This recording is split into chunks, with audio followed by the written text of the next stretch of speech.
This is a special collaborative episode of the Runway podcast with Jay of Fit Health Well podcast.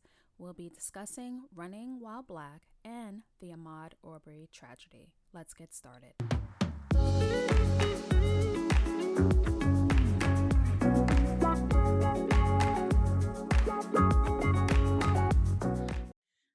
Welcome back to another episode of the Runway and Fit Health Well podcast. Today we are doing a collaborative effort to talk about running while black. And, we came up with this concept because of the wake of and a tragic killing of Ahmaud Arbery. And again, this is Jay Denson from Fit Health Well. And we just wanted to do something as Black runners and create a forum and a space to speak on the experiences that Black runners are now facing as a result of this. Yes, and I was so happy when you contacted me and, asked if we should do something because when the Ahmaud Arbery situation went down, it really hit home because we are runners and we casually go out for jogs. That's part of our daily routine. So this tragedy which is what it is. It really hit home for me, and I was so happy when I got that DM for you to get together and work together and do this show.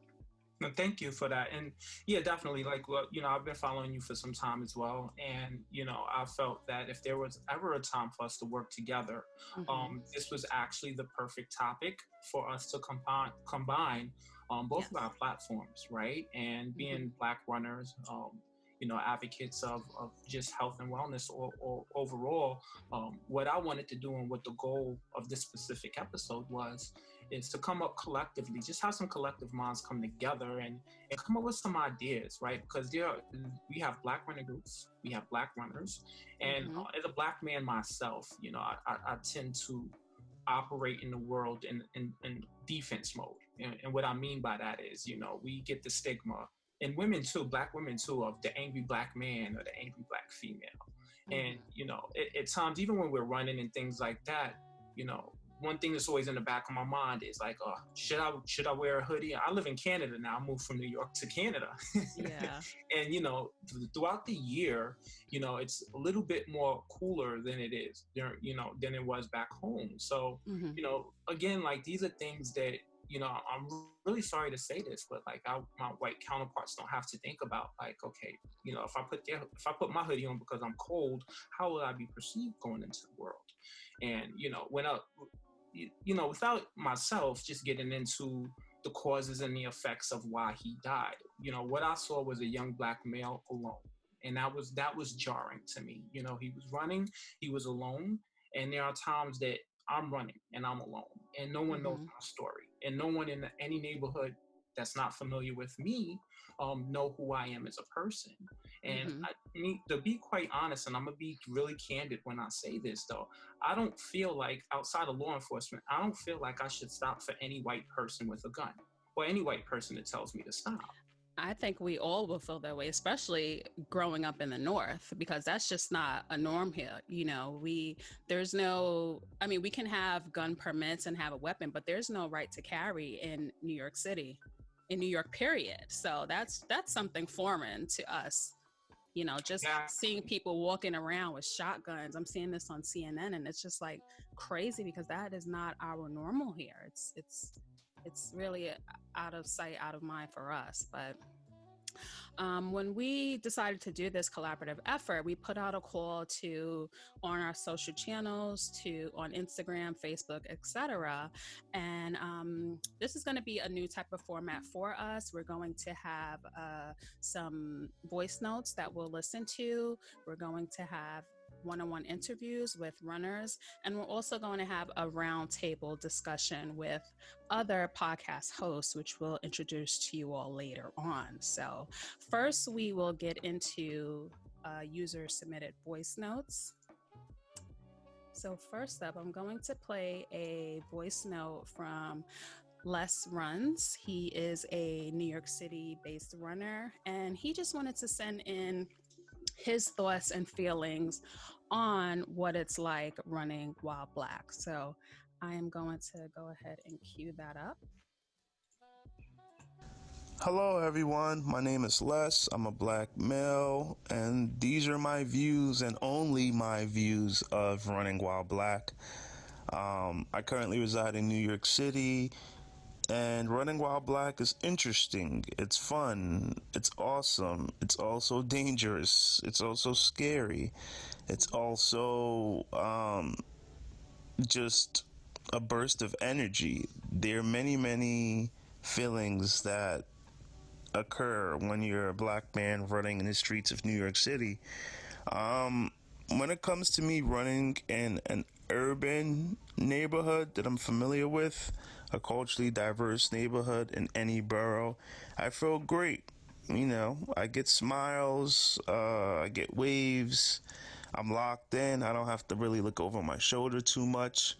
I mean, this is New York City, so once in a while, or, you might get a couple crazy hecklers, which I tend to ignore because, it's not going to end well, or it's just not, that energy is not just good, it's not good for a run at all. So I don't even entertain hecklers or cat callers or whatever you want to call them. It's just negative energy, and that's not the energy I look for when I go on a run, because most of the time, I'm either training for something, or I'm trying to meditate, or I'm thinking. I'm like in deep thought. So, but yeah, running, as a black male in New York City in culturally diverse urban neighborhoods, or even suburban neighborhoods that are culturally diverse, I feel safe. I feel good. But when it comes to running in predominantly white neighborhoods in New York City, um, I tend to look over my shoulder a lot. I get all types of glares at times. I mean, this is clearly not on every single run, but there are days where, um, like, I just keep running. I don't stop because, if you stop, then you end up engaging in like a verbal discussion or a verbal conversation, and then it could either go two ways. It could be a mutual understanding, or it could be a way where authorities are involved, or it could get physical. So I tend not to engage in any of that when I'm running in predominantly white neighborhoods. I do think about, just minding my business and making sure that I'm safe. So, I tend to clearly look over my shoulder, and I tend to just be more observant of the road, of whether I'm on the sidewalk or if I'm on the street, because it could go any way. And these are just things that happen when you're running while black in New York City in predominantly white neighborhoods, whether I'm in an urban neighborhood or a suburban neighborhood that's predominantly white. This is just how I feel. But I'm working towards trying to understand and help change that narrative, because no matter what happens, I'm still running in these streets. I'm still going to run in urban neighborhoods. I'm still going to run in suburban neighborhoods. And I just, I'm training for life. That is a good one, training for life. So, what was your take? Did you have that feeling as well, like running the streets of New York City? Absolutely. So, when what stood out to me was when he said when he's in culturally diverse neighborhoods, right? Mm-hmm. And that's telling because with myself, I grew up I was born in Brooklyn, Kings County Hospital, and whether it was Brooklyn or whether it was the Bronx, which was predominantly Hispanic and Black. So, I just grew up around just people of that were minorities rather, and I've never felt safe. I've never felt unsafe operating in those circles. Whether I was, just going to the store or running. Well, when I took up running, it was very encouraging. But again, like when I started running upstates and the trails and that, there was always kind of just this feeling of like, okay, I need to be cautious now, right? When I stepped outside of Mm-hmm. my community, and it's something that I'm pretty sure a lot of Black people can identify with. This isn't on running, but this was something that if you guys can look this up and what you'll hear today. And for me, now this, which is a Democratic video site, there was a truck driver delivering. He was delivering goods to a gated community, and when he delivered it, he received the door inside the gated community. There's a key code, so he received it from the person he needed to deliver it to. Mm-hmm. So he was prevented from leaving because the president of the neighborhood watch committee wouldn't allow him to leave. Now, I say that to say this again, because he's a person of color, he was stopped. And this happens constantly, whether it's, a delivery or whether you're going to see a friend or running. And, the reality of the situation is when we speak of our white counterparts, they operate and they move freely through the world with no question whatsoever. And it's just almost like, okay, our pigmentation is a preconceived notion of trouble. And we just have to watch our tone, or we have to not be in a space too long. You look at Starbucks and what happened to the young men waiting for their tutors. That happened last year. So again, I identify with that so much. Even making a move to Canada here, even though the climate isn't, I feel like they really aren't, and I'm thankful for this, they aren't as culturally divided as they are in the States. But I do have a raised level of awareness. Yeah. And I run with Les. We're both in the Adidas runners community. He's a crew runner.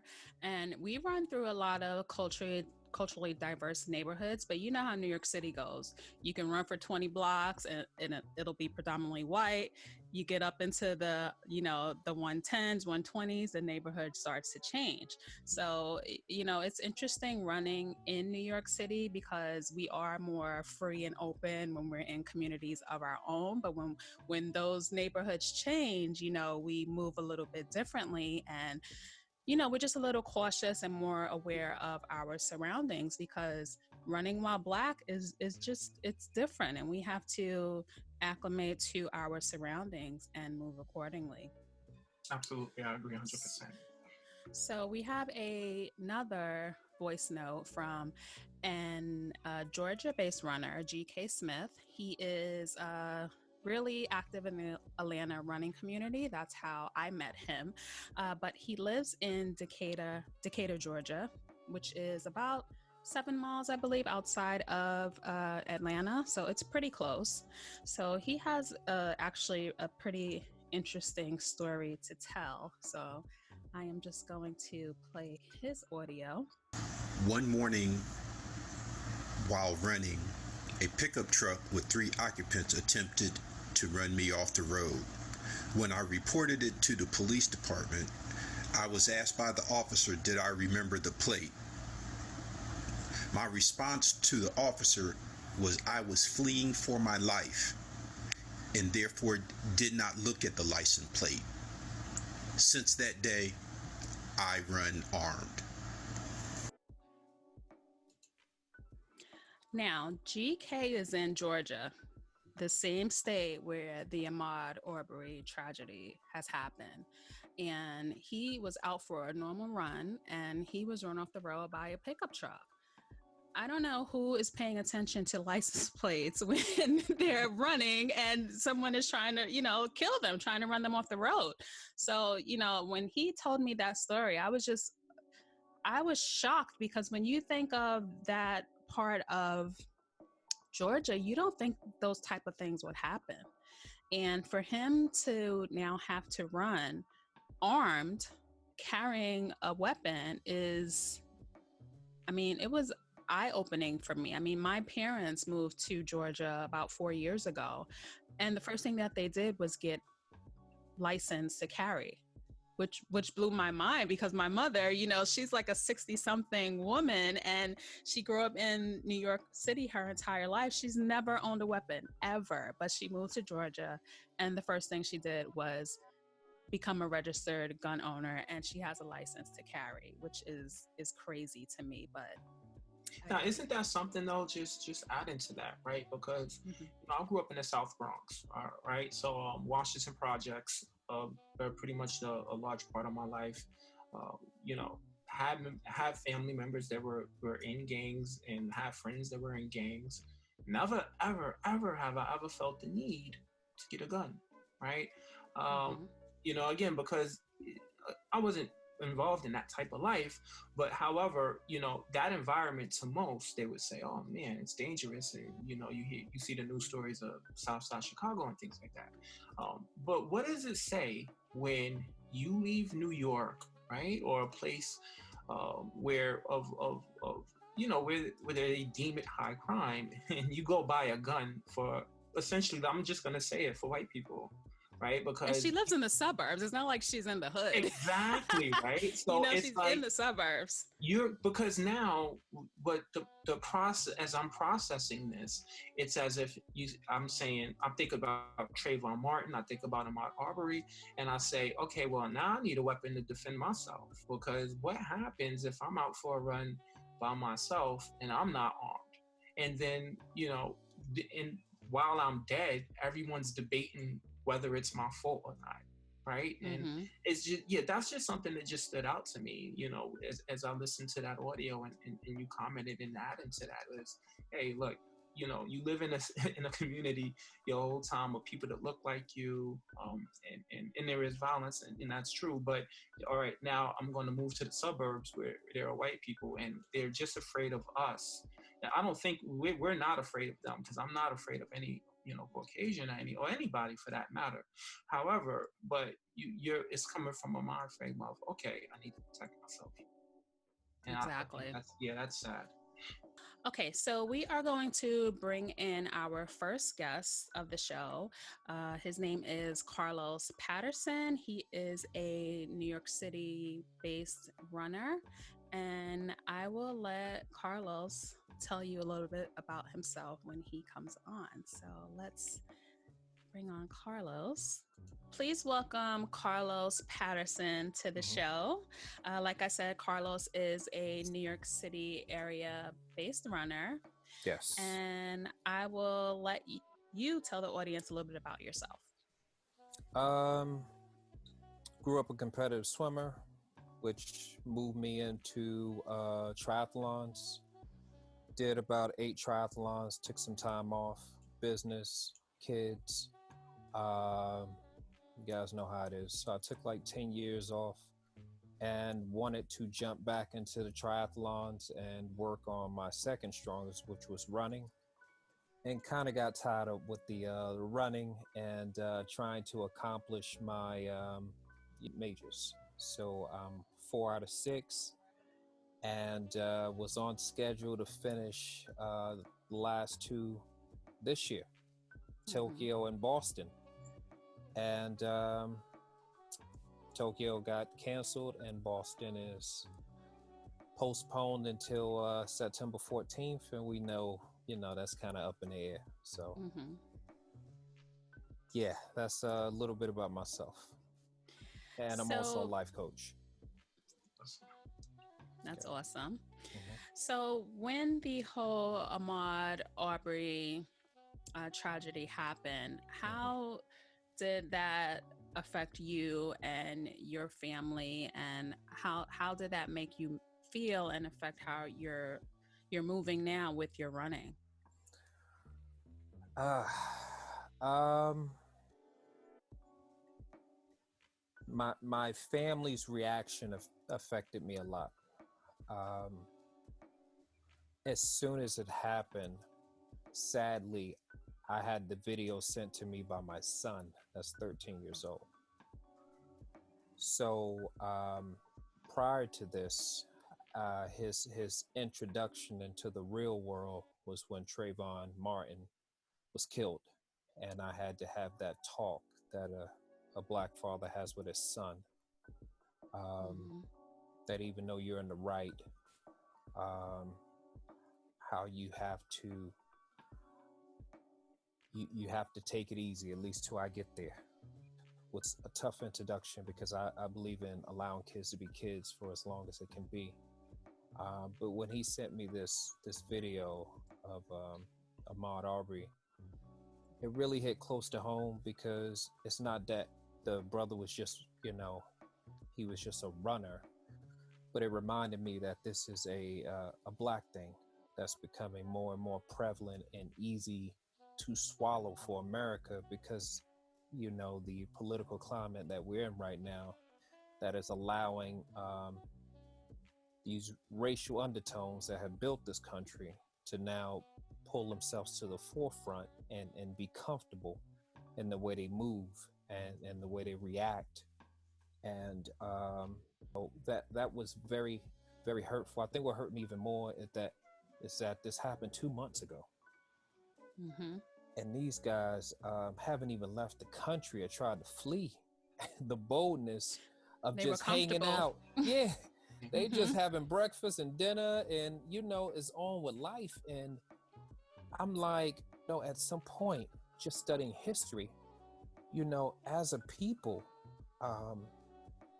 when you feel like the system that you believe in, that you're trying to give some hope, some altitude to, it's not working for you, then what happens? I mean, we all know what happens. And I think us as a people, because I'm Black all the time, I'm a runner sometime. Mm-hmm. So so Exactly. I think this is, as I've been saying, is a human rights issue. This is not a civil rights issue. This is a human rights issue. When you feel you can take a life, and that's it.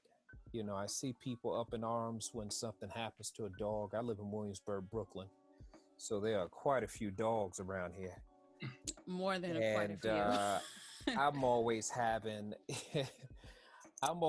to educate individuals that they have their dog leash halfway across the sidewalk, Mm-hmm. and we trying to share the sidewalk, and have to educate them on, do I supposed to stop while you and your dog figure out the sidewalk situation, and just common courtesy.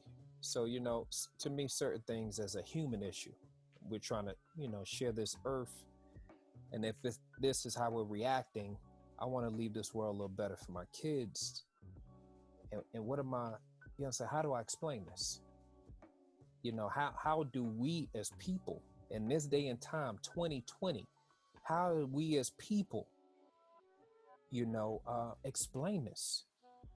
I just did 15.5 miles today with a group of individuals, and we did our social distancing and things like that. But I must tell you, when I do run, my family's reaction was like, make sure you with somebody.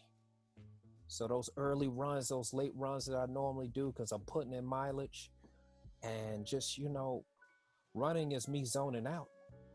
That's my free space right there. That's Mm-hmm. even though I have to deal with racism and this and the struggles of having a business and all these other things, I don't have to deal with it at that moment. And now to hear that this happened, all this extra pressure to ensure my family that I'm gonna be okay each time I leave this house to go work out and stay healthy, is very alarming. And to see my son a little unnerved by me going out, and they're already uncomfortable when I leave the country and do these races and stuff like that, and Mm-hmm. I've always traveled, but now for this to happen at home, where do we go from here? And I have a 13-year-old son as well. And he doesn't understand when I tell him that you can't be going out, because he walks to school. We live about a half a mile from his school. So he walks to school, and during the winter, it's dark when he leaves the house. Mm-hmm. And he wears a hoodie. That's all kids wear these days, are hoodies. Man. Like, they live and die by the hoodie. I don't get it. But he doesn't understand. Like, I explained the whole Trayvon Martin situation to him, why you need to be more aware of your surroundings, and you put a hat on. You don't have to wear your hood to walk to school. And just sometimes it's hard to explain to these teenagers, the right, the it's not exactly the wrong thing to do, but you just need to move differently to keep yourself safe. And I found it hard as well to show. I haven't shown him that video yet, and luckily he hasn't come across it on. He's not big on the internet, so he hasn't come Mm-hmm. across it yet. But he comes in and he watches the news with me. I'm on CNN every night watching Cuomo and Lemon, talk Mm-hmm. about this situation. And he asked me, why was this kid shot? What did he do to deserve this? And, Yeah, as a parent, I just find it hard to explain to him absolutely. the situation because being in New York, I mean, we deal with this, but we don't deal with it like that, Nah, So, I you mean, Jay, know, what do you think? And yeah. Carl, yeah, I mean, again, like it's us operating in a bubble and preparing, the next generation, right? As both of you guys mentioned, your children of how to dress, watch your tone, Mm-hmm. watch where you're going. Make sure you have someone with you. It's we, as black men and women, we operate in a bubble and in defense mode, and it's something quite honestly that our white counterparts don't have to deal with. They don't No. think about that, right? Mm-mm. They don't think about tell their kids, when you go to school today, make sure you don't have your hoodie on. Make sure you don't have the wrong the colors, and you're in the wrong neighborhood and things like that.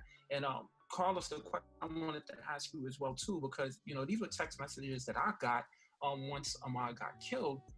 What are your thoughts when I got text messages saying, BJ, be careful. Just make sure you're safe and call me when you get back. And Yes. you get these messages and stuff like that. And what are your thoughts when we have to move through society like this? It's upsetting. I'm 41 years old, and I grew up in Brooklyn. I was born in North Carolina, and I spent many summers in North Carolina. So when you grow up in 80s, 90s Brooklyn, and you make it through that Flatbush and Bed-Stuy, where there was a lot of gangs and so on and so forth, and you lived at a time where you do what you have to do to make sure you get through life, and to see that this is here, that this is present, to worry about me at 41 years old, you know, running, staying healthy. I mean, this is like, at some point in your life, I went away to college and it was sad. But even, going away to college, just leaving Brooklyn, making it out of Brooklyn, I felt I was successful. Mm-hmm. I went to 6 funerals my senior and junior year, between those two, of friends that I knew. And just making it away to college, I felt just successful to just make it out. Now that this is happening here, and like I said, I was born in North Carolina, where you make 2 rights and a left, and you see Dixie flags everywhere. There's Klans meetings, and there was, at times words being exchanged. And there's one thing that, I must say I appreciate about the South is, you're not inviting me to dinner and I'm not inviting you to dinner. So Mm-hmm. there's an understanding of expression, of freedom of speech and point of view. Where here in New York, in the North, you can work with these people every day and you really don't know their point of view on things until my son try to marry your daughter. Mm. Or Hello. or something like this happen and we see a blanket of silence, where if something was happening to a pet, we would hear an outcry of support. But this is becoming all too often. I'm losing hope in the politicians. I'm very involved in communities. I hit town hall meetings. I have a very lengthy real estate investor background, so I'm very active in the community and trying to educate people of color, that work so hard to get these mortgages and these homes, how to keep their homes. and how to keep what they built here. So, just to see this happening is Yeah. disheartening. It makes me angry, and a lot of the frustration is because the loss of hope in the system that don't support you, but you're always hopeful that we're getting better. Mm-hmm. That's the thing. You feel like we went so far. I felt like we went so far back with this, and it's just constantly happening with no convictions. They're absolutely. I don't know.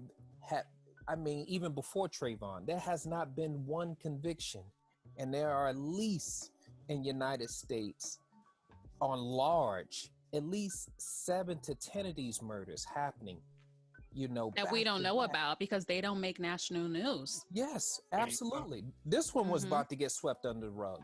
So, it's just, at some point, where do we go? I can't worry about what they're going to do, but us as Black people, what do we do?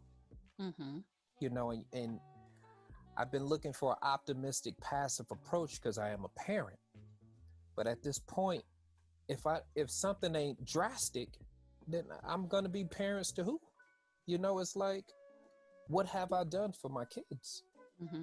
And you know what, to bring up, you brought up how white people get outraged when things happen against animals. Yeah. When I was talking to my coworker, our weekly check-in, my white older coworker, yes. And she asked me how did I feel about the Ahmaud Arbery situation, and I don't like to get into these discussions with them because it's not going to end well. Yeah. And the first thing she brought up was, well, Michael Vick did this. I'm like, what does that have to do with this? What does it have to do with this? These two men shot and murdered a young Black male that was out for a jog. What does Michael Vick having animals fight have to do with this man losing his life? And that's where I just have to end the conversation, because sometimes there's just no point in going back and forth with certain people because they just don't get it. They don't get what it's like to be Black in America. May I add to that briefly, Kim? Mm-hmm. It was a run tours in Paris, and the owner had blackface, right? His mother, it was Happy Mother's Day, and he had a blackface. In terms of the context, I learned about this photo online. So when I saw the photo, I said, okay, you know what? We need to raise awareness, because us as Black people, we are so supportive of everyone else that, it's your decision. It's whether you want to support it or not, but I need to raise awareness to this. So I posted it. And speaking to Kim's point on Facebook, because it was a little bit of the drama did play out on Instagram, because the director or the owner reached out, but there was a conversation on Facebook, and the guy brought up two photos of two I saw that. Right, and he's like, from White Girls, and what was the other one? And a Dave Chappelle skit when he did the white faces. Yeah, I saw that. And how is that, first off, how is that relevant? You're making a point from two fictional characters, and the point I made to him was, no one said that was okay. However, that's not a comparison to a blackface, which has been going on since the early 1900s, right? And prior to that, and like what just Kim said, I see it, I'll probably make one comment to the most to kind of drive the point home, and I'll move on, right? Because this is another reason why I'm glad we participated in this and had this collectively, is because when we have discussions outside of Black people, our community, they don't get it a lot of times, right? They don't understand. They don't get why a lot of these things are offensive to us, and they don't get why we have to move the way that we move through life. And then when you've seen it happen to Trayvon Martin, and you see it happening to Ahmaud Arbery now. These guys are on trial in their death, right? It's like new videos coming out. Well, what was he doing in the house? It doesn't matter. Like nothing was taken. No. It doesn't matter. And what bothers me the most, and as I talk to running groups and black running groups particularly, is and Carlos, you didn't hear this when I had the conversation. I'm not sure with Kim. Was I just saw a young black male alone by himself, because if it was 2 or 3 black men with him, it would have been different. Absolutely. Absolutely. Totally different.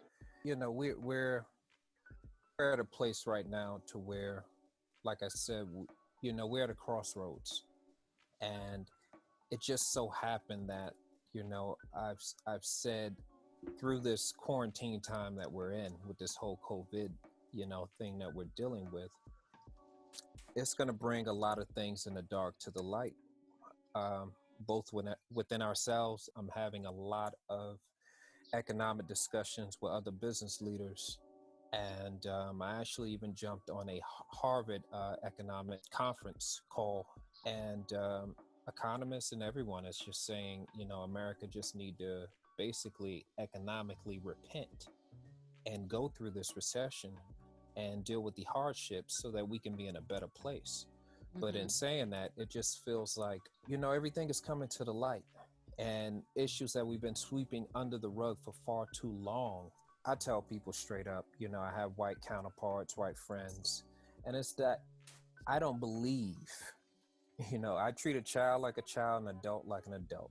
So I don't believe you don't get it, because you do get it if you needed to switch places with me, because you would say no.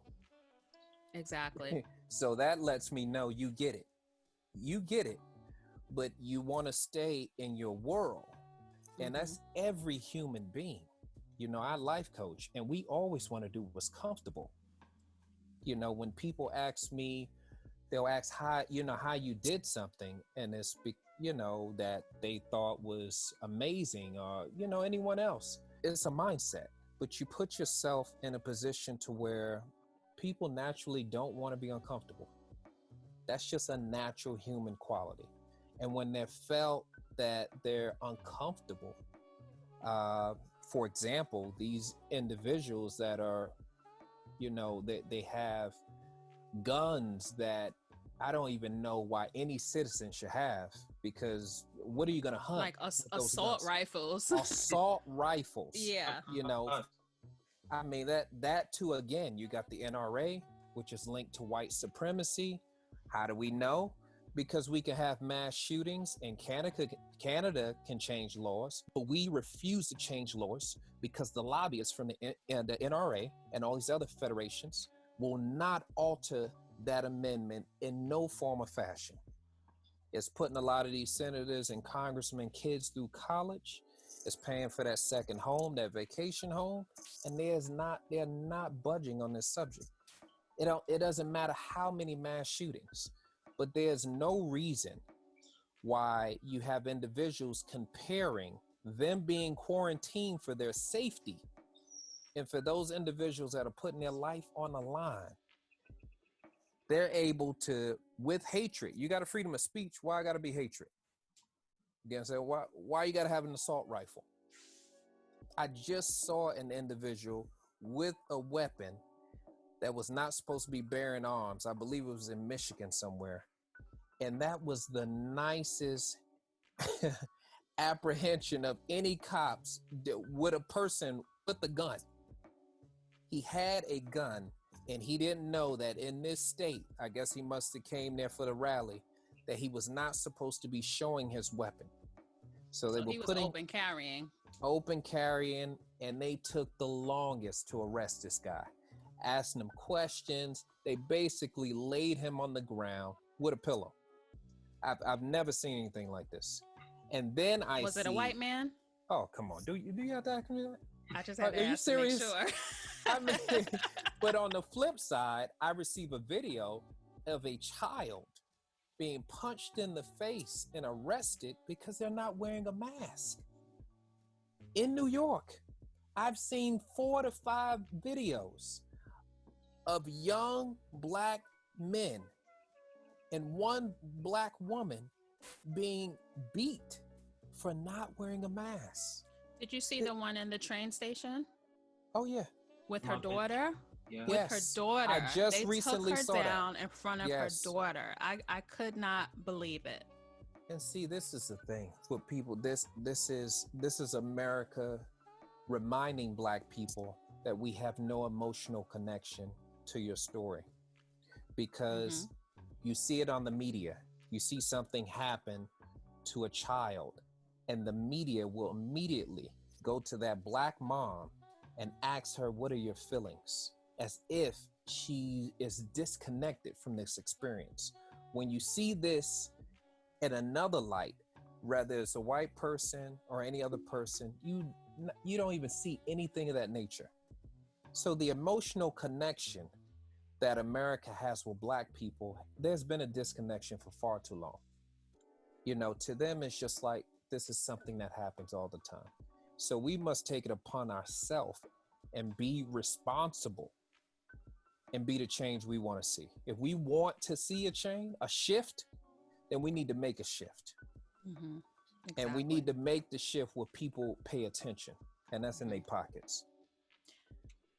And with that, I want to thank Carlos for being on the show. Thank you, guys. And I love your background. Be the change you wish to see in the world. Yeah. That is what is that? That is awesome. It's a huge canvas that I have on my wall that I had made for me. That is amazing. When I wake up, it just gets me started. There's so many good quotes, just good words on there. Hope, failure. Yeah. And I just want to thank you for being on the show. You're always a wealth of information and knowledge, and you're just, such a positive person, and, always good to be around. So thank you so much for lending your voice to the Carlos, show. we just connected as well on Instagram. Let's not let this conversation end here on this podcast episode. We need to unify and be together. So if there's anything I could ever do for you in terms of sharing our platform, and we come up with something collectively as a group for us, solution and things like that, I'm certainly here. Kim's certainly here for you. Okay. Sounds like a plan. Okay. And Carlos, just leave your Instagram so everyone can follow you on there. Sure. It is Carlos Patterson 718. You can find me, follow me. Like I said, a life coach, and I'm here to help where it's needed. That's it. Let's put some mouths together. Yes. All right, Carlos. Thank you so much. Thank you, guys. I appreciate it. Have a blessed day. You too. Okay. Thank you. Bye-bye. So our next guest on the podcast, we have James and Devon of Black Runners Connection in New York City. These are Black runners, and they started a Black running group, and we're going to have them on today to give their feedback and thoughts, as well as being a Black runner, and their reaction as well to the Ahmaud Arbery situation, and also want to get some solutions from them, since they do have a running group. Hey guys, so next up we have James Ravenel and Devon Cully of Black Runners Connection. Welcome, gentlemen, to the show. Thank you. Thank you. Glad to be here. Thanks for being on. How are you guys? Doing all right. What's up? Yeah, doing okay. Good. I reached out to you guys because, again, as Black runners, and you guys have started your Black running group, there's a climate right now in the wake of the Ahmaud Arbery killing, as I describe it. And, we just wanted to create a space and a forum for Black runners, just getting their thoughts collectively. So what I wanted to start with, first of all, is, when you first heard, whether you seen the video or you heard about it, what were your initial feelings? Well, I know I first heard about, I don't remember the timeline because it all blends after a while, but I had heard about the killing before the video came out. And when I heard about the kid being shot running, there's just like a certain radar that goes off immediately. So when you hear that a Black man was shot by a couple of white guys, it automatically sounds suspicious. At least for me and for a lot of Black people, it sounds suspicious from the jump, So then as details come out and you start to hear what happened, it just sounds like, okay, here we go again. We have another one. And then I know for me personally, I had read the part where they said that there was video that showed that he was trespassing or trying to stealing. I think the first time I heard about it said there was video of him stealing or something like that. And I remember my first thought was, okay, well, if that's true, where's the video? Because they do what they normally do in these situations. They go back in a person's history and bring up these previous incidents to describe what the person, to try to slander the person. So they did all that. So I was just wondering where was the video. So then when this video came out of him running and then you see what happened, you go through all the emotions. You're angry, you're sad, as a parent, you always think about, what the parents must be going through losing their kids. As a runner, like we're discussing here, as a black runner, that's probably in a lot of ways our worst nightmare of something like that happening to us. And, that's something most of us think about in the back of our minds, that it's a possibility. So it just, he definitely covered all of the range of emotions. And it's just, very upsetting, and it still is. It's not one of those things that you just kind of get over. It kind of lingers with you. What about you, James? I heard about the murder, because that's, I want to call it. I was reading an article from Blavity, and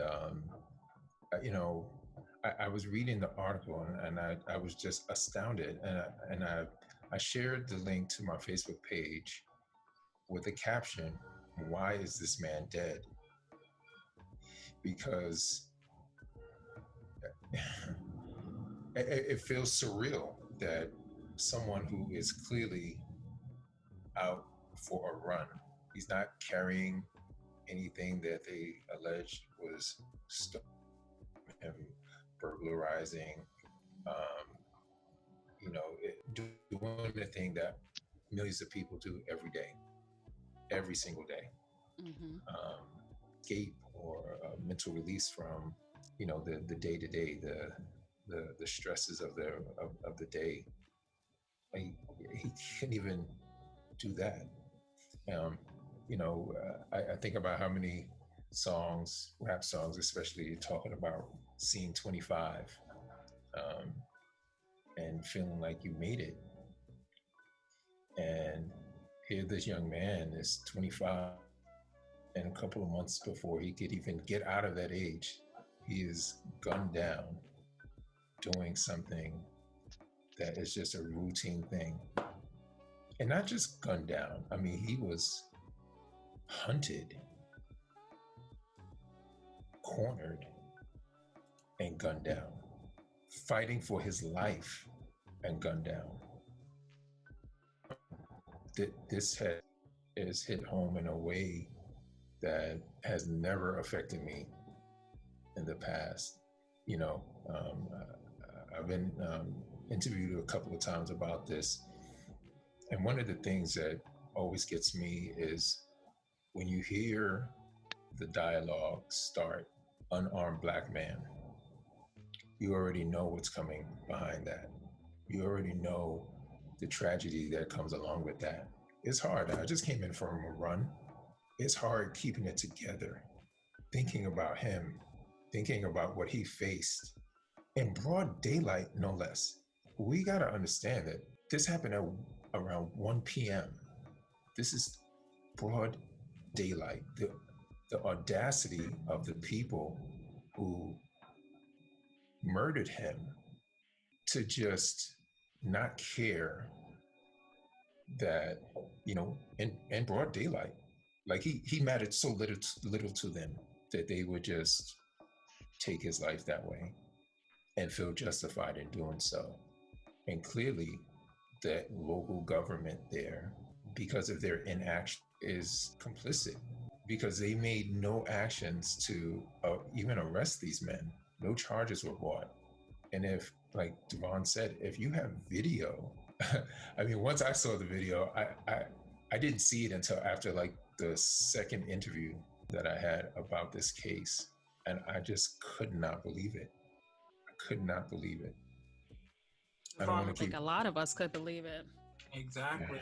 Devon, I want to ask you a question as well regarding this issue. Is we as Black people, men and women, we move through the world um, in a bubble, and what I mean by that, in then defense mode is, I moved from New York to Canada, right? And like, oh, if I'm cold, should I put my hoodie on, right? Or what neighborhood should I go through? And these are things that just go through my mind. My tone, right? Even whether it's an encounter with a Caucasian citizen, right, or law enforcement.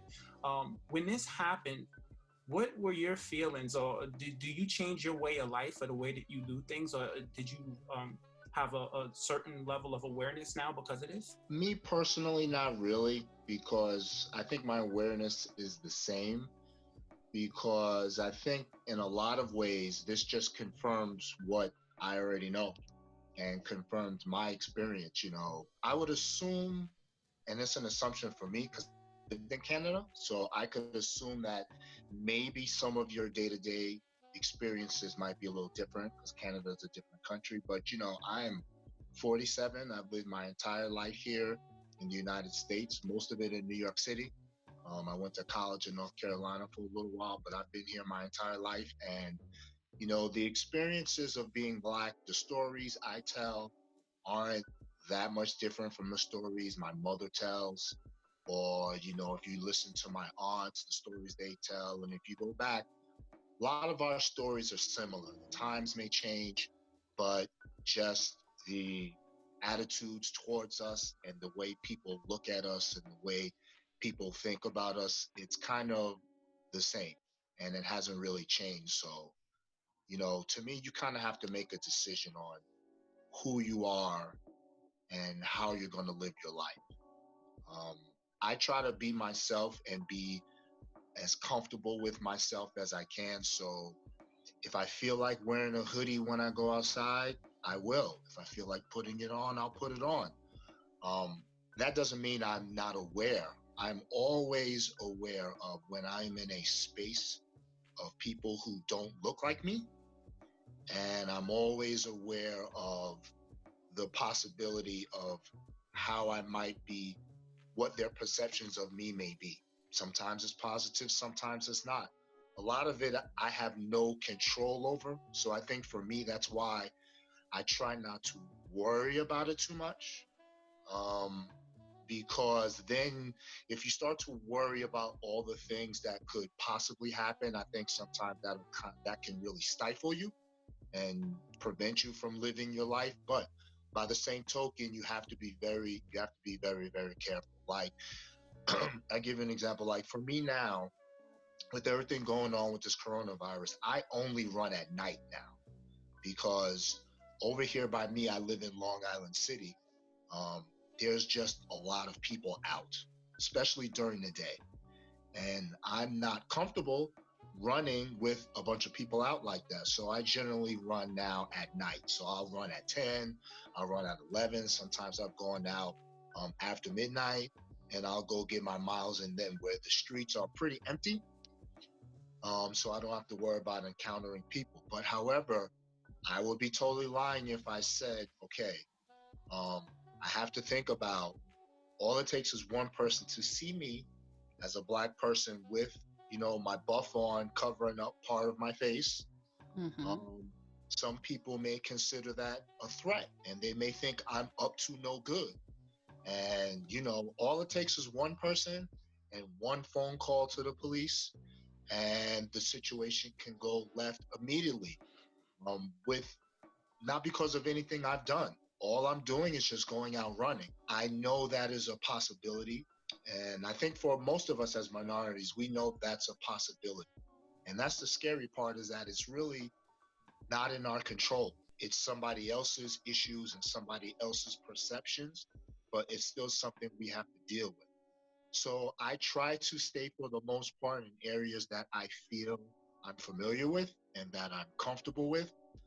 Um, that still doesn't mean that something can't go left and something might not go wrong. But I'm just of the mindset that I'm going to try to do the things I want to do. I'm going to try to do them safely because, I don't want my girlfriend to worry. I don't want my sister to worry. I don't want them to panic. But for me, I'm just not going to live in fear. But you still have to be smart. Like, even all these years later, I'm not going for a run in like Howard Beach or someplace. That's still not no matter what. I'm not going to do that. But you just have to try to do the best you can. But awareness of my blackness is always there, no matter where I'm at. It's always there, and I think it always has to be there. Now, you two are founders of one of the largest active Black running groups on Facebook, Black Runners Connection. So what is the vibe in your group? Because I know last week we all did a run on Ahmaud's birthday. We ran 2.23 miles. And, I feel every time I go out for a run, once I hit 2.23, I take a picture of my watch. It's like on my mind every time I run since this happened. So what's the climate in your group like right now? I think a lot of people are definitely similar to you, Kim. I think a lot of people are they've been affected by it and they're definitely aware of it. There's definitely been a lot of chatter. There's a lot of consistent chatter about him and about the case. We try to sometimes limit conversations that's just not specifically about running, because things can go left in social media real quick. So we try to limit that. But I think we've allowed people to talk about a lot of things with this case because as Black people and as runners, it's hit a nerve. And I think a lot of times people need a space to be able to talk about it and work through some of their feelings. And, with social media, we all have friends of different genders and different races and different beliefs. And sometimes you may not necessarily be comfortable expressing certain things about how you feel on your page because you may not necessarily want to offend or upset or invite other people to comment, and some of those comments may not be exactly what you want to hear.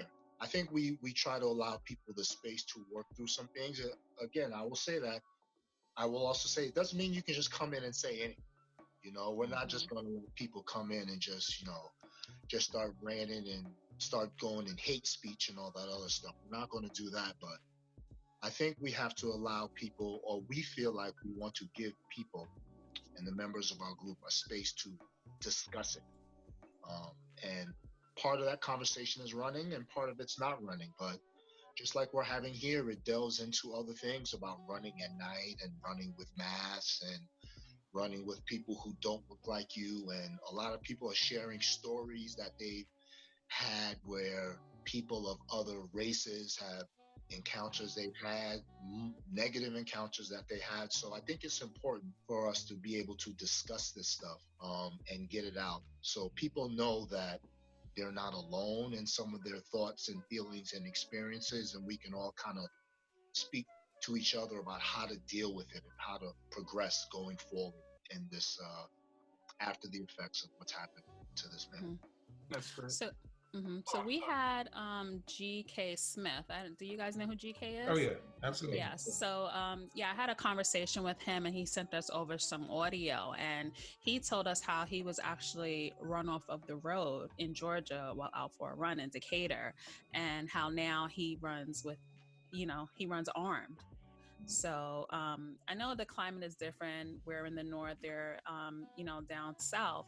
But do you guys have any suggestions for Black runners to be safe while running and anything that they can do no matter where they are just to, protect themselves while out on a run? Well, each area, right, of the country, you're going to have different types of potential threats. I don't know there's one answer for that. But what I could say is on a baseline, I think it's important that you are always aware of your surroundings. You are, which also means being aware of your own blackness, because unfortunately, through no fault of our blackness is looked at as a weapon to other people. It is looked at as a threat to other people, people that we have done nothing to, right? And so being aware of that, being aware of your surroundings, being just generally self-aware, um, and putting yourself in a position where you can go out and successfully get back home. And so what does that mean, right? If you are a runner in a city where there are a lot of other runners, maybe you need to stick to those routes. Maybe you need to change the times that you're running. Maybe you need to have some type of buddy system so that you're not alone, but you're also able to socially distance yourself from other people. Um, in New York, there's no opportunity for us to run armed. It doesn't mean that we don't feel the same type of threat from people. Um, I guess it's a little different in New York. If someone's trying to run you off the road, it's not always because of your blackness. It's just a lot of people somewhere to go. They got somewhere to go. But and I honestly sometimes I have to laugh about this stuff to keep from crying about this stuff, because we have to make so many decisions just to go for a freaking run. Like I wear bright colors. Y'all know me. You see me. I saw those tights. Yeah, right. Yeah. I always have bright colored tights, bright shirt, bright. Just I play the role of a runner when I'm out running, so that people know that I'm just a runner out running. Mm-hmm. So you brought up some. I'm sorry, I didn't mean to cut you off. Mm-hmm. You brought up something that I actually wanted to ask you when you said the buddy system, right? Because the first thing that stood out to me was when I saw the video was this is a young black man alone, right? And I honestly feel that if he had another black man, 2 or 3 black men with him, that scenario would have changed differently. So as it applies to Black Runners Connection, your running group, is a buddy system something that you guys are thinking about implementing? Well, I think it would be rather difficult to do that. And, earlier today, just before we came on, I posted a welcome message to the influx of runners that we're getting from South Africa. Okay, so we are an international group. Mm-hmm. We literally have runners all over the world, and it's beautiful. It's a blessing. But because of the type of group that we are, that also means that it's difficult for us to provide an environment where people are able to just simply buddy up. And right now we have about close to 7,500 members. We've tried. There was one time we created a hashtag BRC Buddy, right, to try to get people to match up, in their own cities. I think if we had tools that we could make available,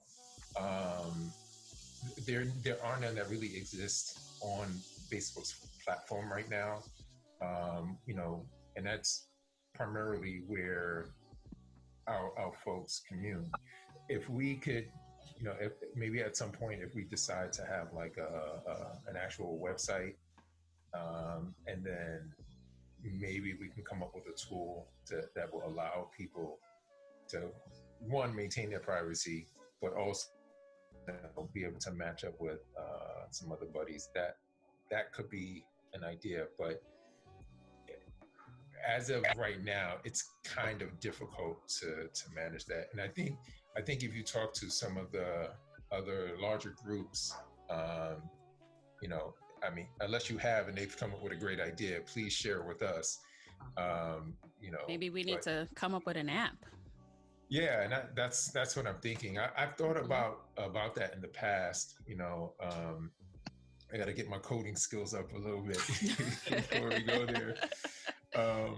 But definitely, I literally have thought about some system where we're able to match runners no matter where you are, no matter what city you're in, and say, hey, I'm going for a run around this time. Is anyone else available? It's hard though, because I run a lot alone, because when you run with people, the social aspect comes into play, and you're out there longer than you intended to be. So sometimes it's easier just to go at it alone, but it's definitely beneficial to have a buddy just for safety if you can, but it is hard. It is. What I think something like a buddy system and the way that we're speaking of it is one of those things that you know, it's better to kind of have it available and not need it than right now where it seems like we kind of need it, but we don't have it, right? Yeah. Um, no one would be, obviously, no one would be forced to use it, but if they needed a resource for that, to have a buddy, it would be nice to be able to provide that for folks. I don't really know right now what the answer is for that.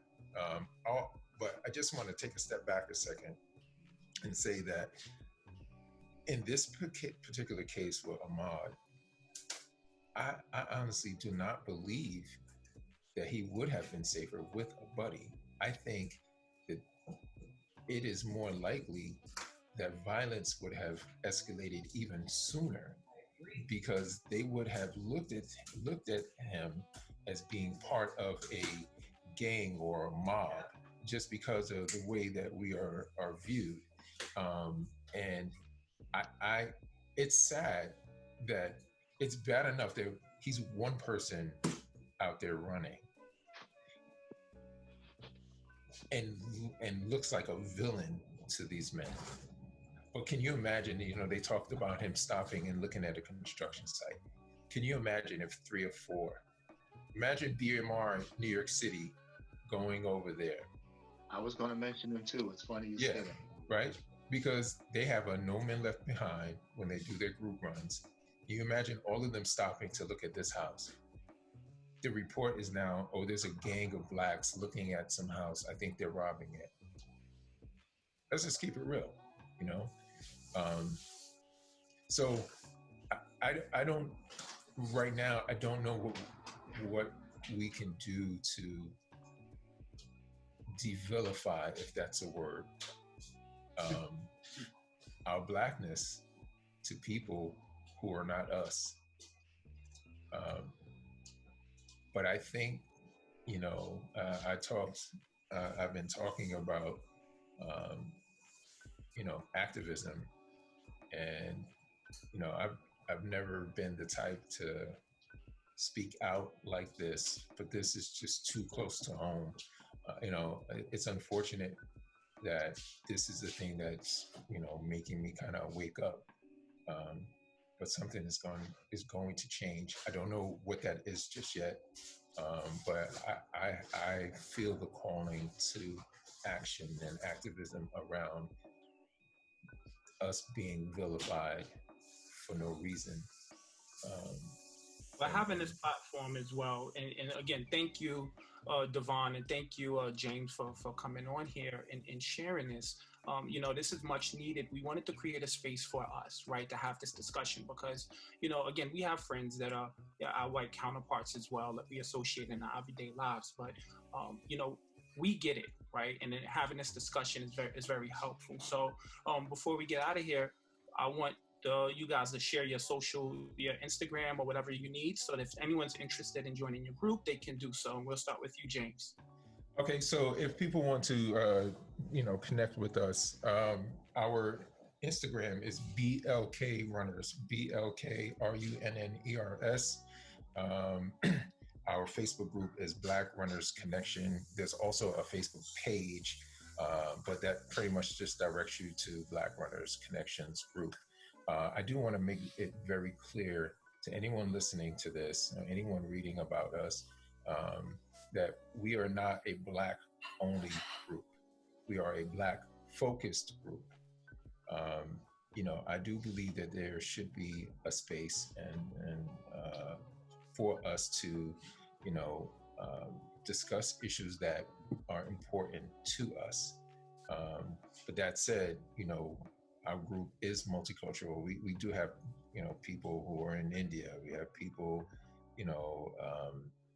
we have, in other words, we have white people, we have black people, we have Asian people. We literally have people all over the globe. Our group is for runners, but our focus and the things that we discuss are Black focused. So, people in the sound of my voice, you're welcome to join us, but don't do so thinking that we're, not going to, delight in our Blackness in our group, because that is what we are here for. That's great. James, Devon, thank you so much for coming on and being our guest today. We are really, really grateful for that. Kim, if you have anything to add to that? No, I will see you guys hopefully when we're free. That's right. We're out of quarantine. That's right. Sooner than later, right? Yeah. Very much guys, pleasure to be here. Thank you for having us. Thank you so much for being on the show. Really appreciate it. Thank you. You're welcome. Bye. Thank you so much for tuning into the show. Be sure to subscribe to The Run Wave on your favorite podcast app and leave us a review of the show on Apple Podcasts. It would really help me out. If you are a runner that has a story to tell and you would like to be on the show, you can email hello@therunwave.com or send us a DM on Instagram to The Run Wave. See you next time.